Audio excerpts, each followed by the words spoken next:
All right, today we're talking 17.2, Law of Sines, day 1. It's a 2-day. The first day we're going to practice it, and then we'll use it in some word problems. So Law of Sines is just the ratio and the system of ratios. It says that the sine of angle A and its opposite side of A is equal to the sine of B over its side opposite B is equal to the sine of C over its side opposite C. So when we look at a triangle, if angle A is here, side A is over there, angle B is there, side B, angle C, side C. So the sides are opposite of the angles. Now, we'll never use all three at the same time. We'll only use them in pairs, so don't worry too much about it. We're going to find all the unknown measures of our two examples. We have two, one here and one on the other side. So one of the first things you want to look at is, one, if I know two angles of a triangle, I don't have to use trig to find the third. I do need to remember that the measure of angle R plus the measure of angle T plus the measure of angle S has to equal 180 degrees.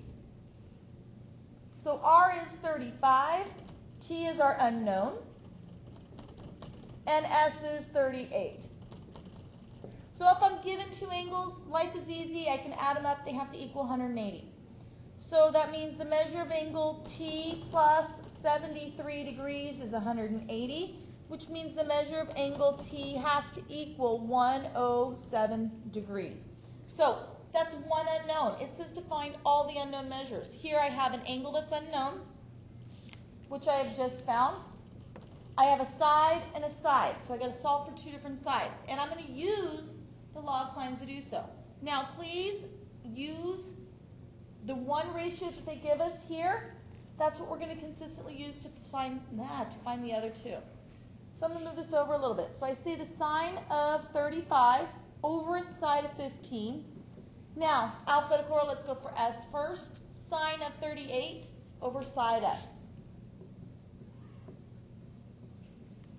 And it is a proportion. So all we're going to do to solve this is cross multiply.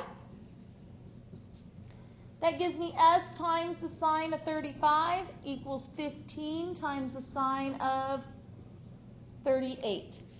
I want to get S by itself, so I'm going to divide out the sine of 35. And from here, it's plugging it into my calculator. You should get, when all is said and done, 16.1. Now, we're going to do that same process, but we're going to find side T. So I'm going to use the same first ratio, the sine of 35 over 15. The reason why I want to use that is I've probably rounded this answer, and I don't want to throw this one off. So I've already done the S. To find T, it's 107 and T, so that's equal to the sine of 107 divided by side T. So again, we're going to cross multiply, and we get T times the sine of 35 equals 15 times the sine of 107. Divide out the sine of 35 both sides. That was an ugly looking S. Let's see if we can fix that.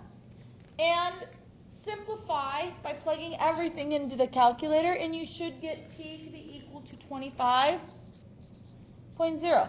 We want to practice rounding the sides to the nearest tenth and the nearest angle or degree for angles, so the nearest ones. That's just standard protocol unless they specifically tell you otherwise. So moving on, we're going to do another example. This one, they gave me two sides and one angle. So I need to figure out another angle before I can start looking at the sides. I don't know angle A or side A, so I can't do anything with this yet. So I'm going to use what I know, the B and side B. So I say the sine of 33 over 12 equals the sine of angle C over 15. So on this one, it's a little bit different because we're finding an angle. We are still going to cross multiply. That's 15 times the sine of 33 equals equals 12 times the sine of c. Now, I need to divide out the 12. From here, I have 15 times the sine of 33 over 12 equals the sine of c. Now, in order to get c by itself, I have to take the inverse of the sine.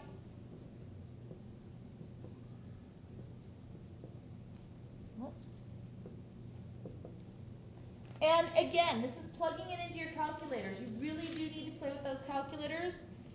When all is said and done, we get 42.9 degrees to be c. I believe the directions here told us to round it to the nearest tenth, so that's what we're going to do.